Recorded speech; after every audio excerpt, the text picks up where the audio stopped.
Hi, welcome back to dev.log. In today's episode, we're going to be covering click updates, a login page, sign up page, a peek into the sign up functionality, and upcoming. If you've looked on the channel, there has been a time period since my last episode, and basically, where have I been? I've just been busy with life. I had a bunch of things come up related to friends and family where it just took a decent chunk of time, and I just didn't really have the time to put into the videos because I still want to, of course, keep developing and working on the web app, and the time that I did have, I wanted to spend on that rather than trying to just make these videos. That's kind of where I've been.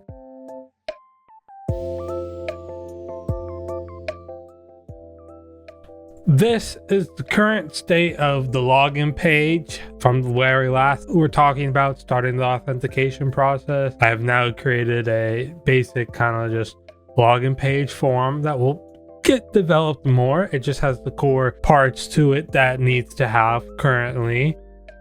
Looking more closely into it, the page is built up of just right now of the two main components. One is being the nav auth, so that's the nav bar, and then the other part being the login card. So let's look actually into what parts of this.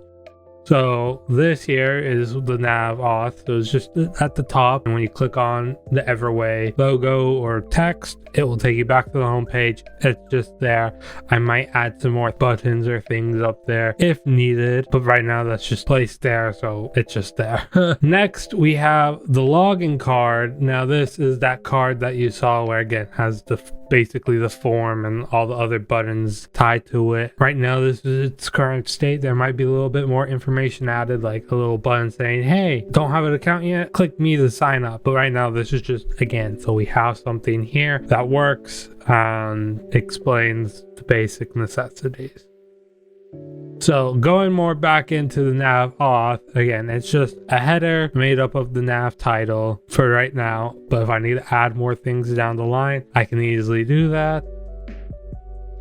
Moving forward, going into the login card, this one's a bit built out more. The main card is basically wrapping everything, and then we have two major parts in it, which is the card header. So this basically has the title up there as well as the little message saying enter your login, your information, login. I actually need to fix that, but basically that's just a little description of what's happening here in this card. And then we have the actual card content. We'll dive more into that, but basically it's housing the form and all the other aspects that, again, you see that's part of. And then we have the login form going a little bit deeper where it has the input fields, so the email, password, and login button. That's all stored again in a whole separate component, which at this current point isn't fully like up and functional yet. That's down the line, but I'll dive more into the same kind of similar concept for it with the sign up form. Very similar, just has about a bit more fields to it, but that's kind of the structure of it. So right now that's just the example of kind of what the login form is, but we'll dive more into it looking at the sign up form. Practically the same. I think I used the login form for the basis of the sign up form and then just built out the sign up form from there. So going forward into the sign up page, it's super similar, if pretty much the same structure as the login form. We use the same component of the nav auth, the nav bar for the auth usage, and then we also have the sign up card. Now the sign up card, of course, is bigger, so let's just go over this. That's the nav auth, and then here's the sign up card. Those are the two main components used in the sign up card. Let's break down the structure that I have. Once again, made up of a header at the top and the card content down here. Diving deeper into that, we have the sign up form, which all the input fields in the create account and account button. And then the other part is the little divider that will just say, hey, or continue with, just a little separator there. And then lastly, we have the provider button. These buttons are set up so that you'll be able to log in with them. Currently, there's only one button work. We'll dive more into this continuing on in the video. Looking into the sign up form component itself, honestly, it's super long. There's a lot to it. I will quickly encapsulate all of this. If you are interested in looking and taking a deeper dive into this, then I would leave a like and leave a comment if you really want to see a kind of more deep dive on this for me to kind of fully explain everything tied to this. And it would take me a whole video in and of itself, which I just don't right now have the time for in this video to fully deep dive into.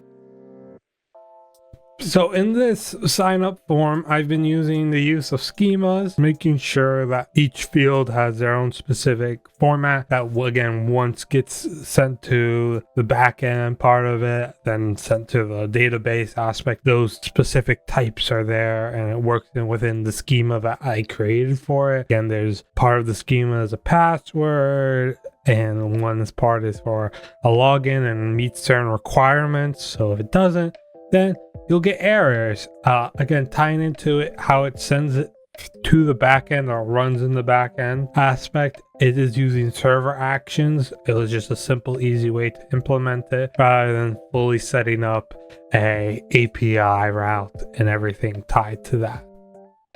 And then, of course, tying with the schemas, there's error checking, making sure that you meet the basic requirements of an email, saying, hey, do you have enough characters here? Do you have, for email, the @ sign and a dot whatever, or the regex, basically, regular expressions for it, all tied to that aspect.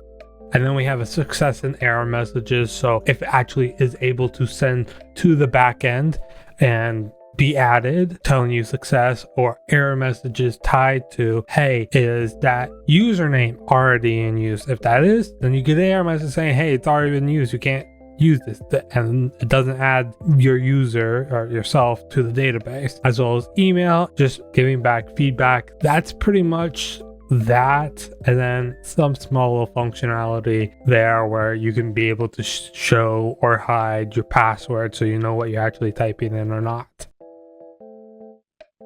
Moving deeper, going into the provider buttons. This is right now the basic form of the provider buttons, breaking it down so you actually at least right now understand the kind of component visual aspects of it. Again, overall, it's wrapped in the form. So we have the icon component. This component can be selected through whatever you provide as the provider. I'll go into that a little bit more going forward. So so just puts in the logo. Moving forward, the button text, so if it will say sign up with or log in with, since again, I'm using these buttons reusably in the sign up form or login form, it just switches out which text is used, if it's true or false. And then we have the provider name. So this is just going to switch out the provider name, whichever provider that you give it. So looking more at the broader code of it, actually, here we have an ample use. So let me show you. So here we have basically an example of the component in use. So we provide it with this right here is the props that get put in. So right now, again, since I only have plans for these 3 providers, you basically have to choose in here one of these. So Google, GitHub, or Discord. And then we also have just a sign up Boolean, which will say true or false, and with that it will affect here. So basically, again, if we say Google, it will then go into here, and we first of all state these variables, which will then get changed out. So icon component or provider cap start. So basically, again, we say, hey, with this one we want to use the Google. So we have a switch case here that goes based off of the props of our provider. And if the case is Google, then we are going to say the icon component is Google. And then we're going to say the caps version. So we write it in lowercase here, but we want to have it use it in caps. So we'll say, hey, put this in caps. And then we just break. And basically it then gets filled out so that this goes to the icon component, and then this goes to our provider cap start. Those are those variable fields that get filled out. Now, if you said GitHub, then it would be switched out. The next part is the button text itself. Now that is basically an if statement variable where we basically say if it's true or false, depending on how we have it here, then we will say, hey, use this text. If not, use this text. So if we said false here, then we'll say login with. If we say true here, then we will use the sign up with. And that's basically how we have our usage of this provider button. Looking forward to what's coming. Develop authentication. Moving forward, I want to get the login fully functioning. I'm going to try to keep this brief and I'll explain it more once I have it developed. But email working, so that's just the email and password, credentials, login working, as well as all the OAuths working right now. Kind of only have Google working, and even then, there are additional fields missing that I will be using for users. So when someone new uses the site and uses Google to sign in and it basically creates an account, there are some missing fields. So if it's going to be creating an account per se, it needs to redirect so it goes to a place where there's another form where it will be able to add the information that isn't given through the OAuth provider. Anyways, again, we'll explain that further down the line once again I get it developed. And then we have profile customization, getting that started. So basically being able to maybe like add a picture or change your username or change your display name or update your password, all those kind of like customization settings and account stuff. Basically getting that started. I don't know how far, even if I will get there, because I don't know how much work login will take, but that's the plan moving forward. Thank you all for watching this video. Leave a like and subscribe if you want to see more. Again, I'm going to be trying to get back into the groove of getting these videos out. Today was a lot. Hopefully next week won't be as much.